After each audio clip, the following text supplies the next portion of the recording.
Good. Okay. So this is the Pepe PICC line removal station. All right. So first thing we're going to start out with is showing everyone what are the things that what are the central lines that we can remove versus what are the central lines that we can't remove. And we'll start with the first one. The PICC lines that we can remove are your triple lumens, and these are your typically your jugular CVPs. You have your power solo PICCs, your power PICCs, and then the one that's been questioned a lot, if we can remove or not, is the trialysis, and the answer is yes, we can remove the trialysis catheter. Okay, the ones that we cannot remove are the ones that are permanent, also known as tonal catheters. And the reason why they're tonal is because you see the little circle there. I'm not sure if you could close up those little notches. When those get implanted, they become permanent, so we cannot remove those.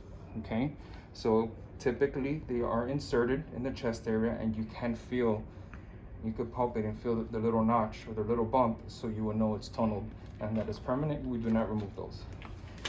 So once we get past knowing whether what we can remove and what we can't, then we will look at the algorithm.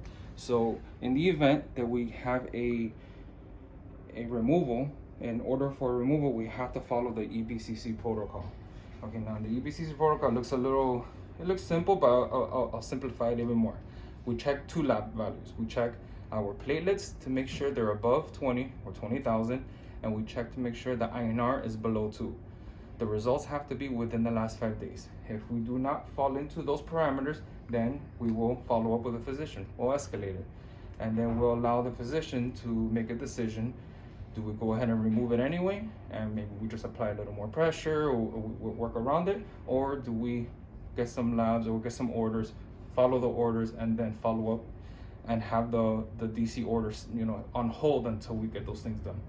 That's the algorithm in a nutshell. Okay, look at two lab values: PT, platelets, INR and platelets, and then follow up if anything is off of those. Next one, if we have a PICC line, let's go back to the remove. So if we have a PICC line, for the PICC lines, we need to know what is the length of the catheter that it was cut when it was inserted. So Joey, the other Joey, the more handsome Joey than me, will document in two places. Okay, and if you look at this line right over here, it'll say centimeters total catheter length, where my finger is. It says 36. This is his actual handwriting. This is from a chart. Of course, I removed the name. So it says 36 centimeters. So if we go to remove a PICC line, we want to see the 36 mark when we remove the entire catheter to ensure we remove the entire catheter. Okay, if it happens to be a triple lumen, we don't have to check for a length. We just got to make sure that the catheter is intact when we remove it completely. And for the trialysis catheter, same thing. Okay, so remember, for PICC line is check the length before we go in and to remove it. All right, so let's say it's a PICC line. That one has the extra step. We check the lab values and we see what the length is. We gotta keep that number in mind. Oh, also, in the patient's room, we will see what is the total length. You see that little mark there? Catheter length. Joey will also write the length there and put it in the patient's room. So there's two places you can see the length. All right. Now, if the central line happens to have sutures, we will make sure to grab two things: the central line removal kit and the suture removal kit. With the sutures, well, of course, we're going to remove the sutures, and this is for removing the catheter. If the patient, which is most of the time, doesn't have sutures, then we'll just remove this. It should be in all omnicells. If it's not in your omnicell, go to the floor above or below. They will probably have it. Okay, if not, of course, you go to central. So now to remove the PICC line, of course, explain the procedures to the patient. You want to lay them flat in a slight Trendelenburg position, and to remove the initial dressing or the dressing that's currently on, we're gonna wash our hands and just use regular gloves. Okay, forgive me, these are very small gloves, but let's pretend I put on gloves. Are we good with that? I wash my hands and I put on gloves.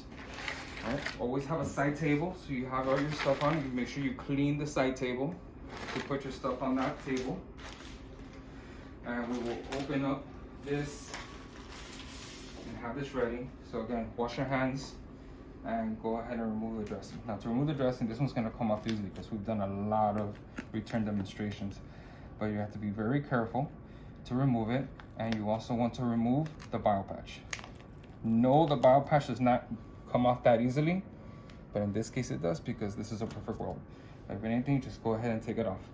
You could go ahead and let go of the catheter because some of us want to hold pressure and make sure it doesn't go anywhere. It's a central line. It's not going anywhere unless we remove it ourselves. So just go ahead and let it go. Since we touched the dressing, we'll go ahead and wash our hands, and then we will open up this package. In the package, you will see a pair of sterile gloves on top. All right, so we'll open the package, pull out the sterile gloves. And again, this is return demonstration, so everything's a little mixed, but this should be on top. Go ahead and put on your sterile gloves, all right? Let's pretend I have sterile gloves on. With the sterile gloves, we will prepare the removal. So we'll grab the non-occlusive dressing. I'm sorry, the occlusive dressing. Look at me, the non-occlusive dressing, the Vaseline dressing. And the purpose for the Vaseline dressing is one of the things we have to be careful with is causing allowing a pulmonary emboli. I'm sorry, an air embolus. That's more likely for the jugular, but we have the same practice for every catheter. So we have the occlusive dressing. We'll get 1 or 2 pieces of gauze and fold it into 4. All right, so the occlusive dressing will go under, and we'll turn it into a 4x4. So now it's nice and thick, and we can apply pressure.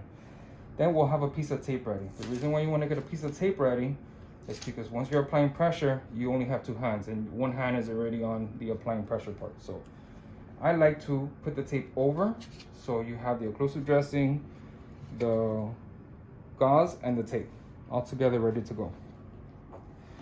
When I have this ready, you know what, I skipped a step. So I could put this down, no big deal. I will grab the ChloraPrep, get the ChloraPrep and clean the area, okay? Clean the area, you could clean the catheter if you like, get this out the way. After you clean the area, then you're ready for your occlusive dressing. And when you place it, you wanna apply light pressure, not too much, because if you apply too much pressure, you're gonna have too much resistance with removing the catheter. So have the patient take a deep breath before you start removing. So take a deep breath and hold it, and you're gonna have them hold their breath while you're removing it. So that means you're not gonna take very long to remove it.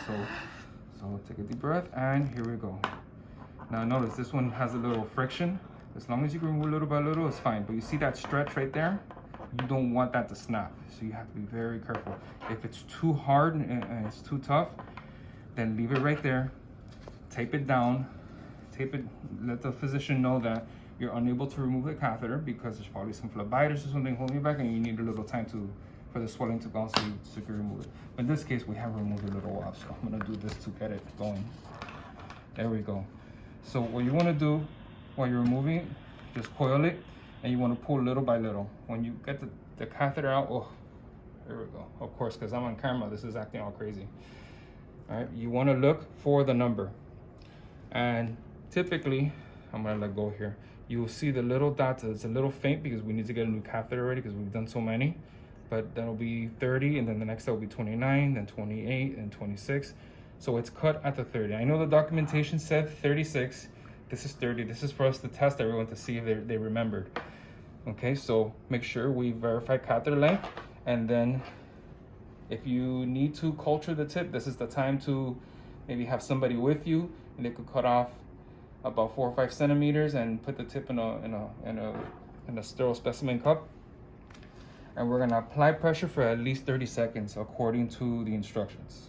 If you feel like you need to apply pressure for a longer time, that's perfectly fine, but not less. After the 30 seconds, we're gonna apply the tape. Notice our life is a little easier because the tape was there already.